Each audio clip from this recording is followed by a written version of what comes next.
नमस्कार, स्वागत है बिहार समाचार में। आइए देखते हैं बिहार की 10 फटाफट बड़ी खबरों को। बेहतर अंक वाले नियोजित शिक्षक शहरी स्कूलों में होंगे तैनात। सक्षमता परीक्षा में बेहतर अंक लाने वाले शिक्षकों को शहरी क्षेत्र में स्कूलों में पदस्थापित किया जाएगा। इसी आधार पर नियोजित शिक्षकों की स्कूल आवंटन की तैयारी में शिक्षा विभाग जुटा है।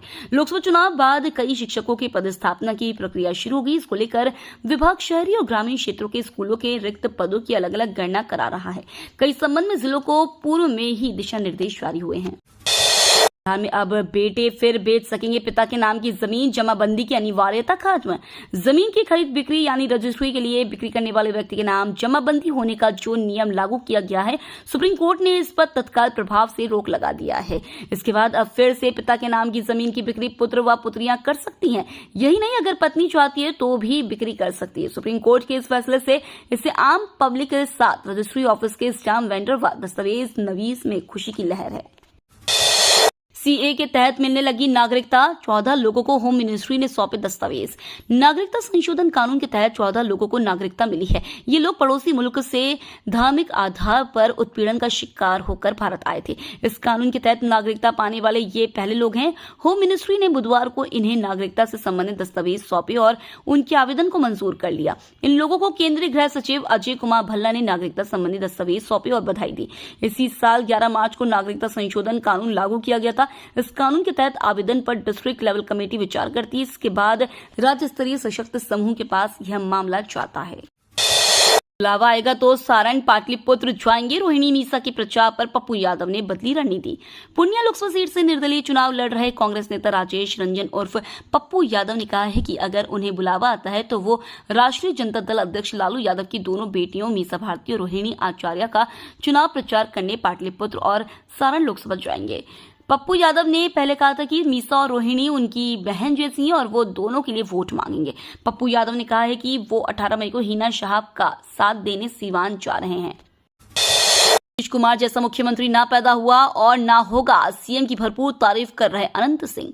मोकामा के पूर्व विधायक अनंत सिंह पेरोल पर जेल से बाहर आए हुए हैं। जेल से बाहर आने के बाद से अनंत सिंह लगातार मुख्यमंत्री नीतीश कुमार की तारीफ करते नजर आ रहे हैं। इसी कड़ी में बुधवार को एक बार फिर अनंत सिंह ने सीएम की तारीफ करते हुए कहा कि नीतीश कुमार जैसा मुख्यमंत्री ना पैदा हुआ है और ना होगा। उनके पास कोई पारिवारिक जिम्मेदारी नहीं थी, ना बेटे को देखना था, ना ही घर देखना था। अनंत सिंह ने बताया कि मुख्यमंत्री का भाई आज भी दवाई बेच रहा है।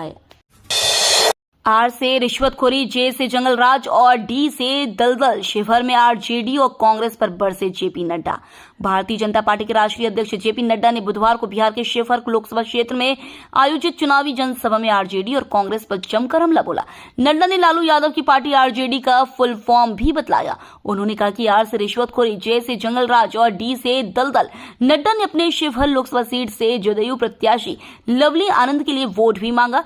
बता दें कि शिवहर लोकसभा सीट से एक और बाहुबली नेता और पूर्व सांसद आनंद मोहन की पत्नी लवली आनंद है। राहुल गांधी सोनिया गांधी देश छोड़कर भागने वाले हैं। बेगूसराय में चुनाव से फ्री होकर बोले गिरिराज सिंह। केंद्रीय मंत्री गिरिराज सिंह ने दावा किया है कि कांग्रेस नेता राहुल गांधी और सोनिया गांधी देश छोड़कर भागने वाले हैं। लोकसभा चुनाव 2024 में बीजेपी 400 से ज्यादा सीटें जीतेंगी। वहीं कांग्रेस को इस चुनाव में पिछली बार से भी कम सीटें मिलेंगी। कांग्रेस लोकसभा में फिर से विपक्ष का दर्जा नहीं हासिल कर पाएगी। बिहार के बेगूसराय में चौथे चरण की वोटिंग होने के बाद गिरिराज सिंह फॉर्म में हैं। उन्होंने दावा किया है कि उनकी सीट पर इस बार वामपंथ का पूरी तरह सफाया हो जाएगा। नीट एग्जाम पेपर लीक मामला पहुंचा हाई कोर्ट, सीबीआई जांच की मांग।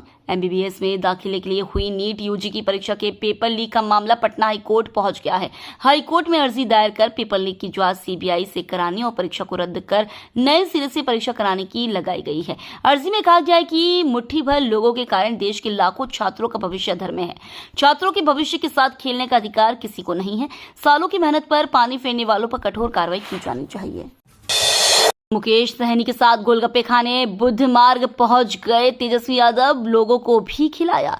सीतामढ़ी और मधुबनी में चुनावी रैली को संबोधित करने के बाद राजद नेता तेजस्वी यादव पटना पहुंचे। पटना पहुंचने के बाद तेजस्वी यादव वीआईपी प्रमुख मुकेश सहनी के साथ रोड पर गोलगप्पे खाते नजर आए। इस दौरान वहां वीआईपी और आरजेडी के कई नेता और कार्यकर्ता भी मौजूद थे। यानी तेजस्वी यादव अपने पूरे काफिले के साथ थे।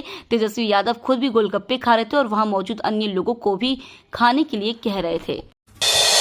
बिहार में बदला मौसम का रुख, अभी और बढ़ेगा तापमान। पटना और आसपास के इलाकों में एक बार फिर से गर्मी बढ़ेगी। अगले 4 दिनों में शहर के अधिकतम तापमान में 2 से 4 डिग्री सेल्सियस की वृद्धि दर्ज की जा सकती है।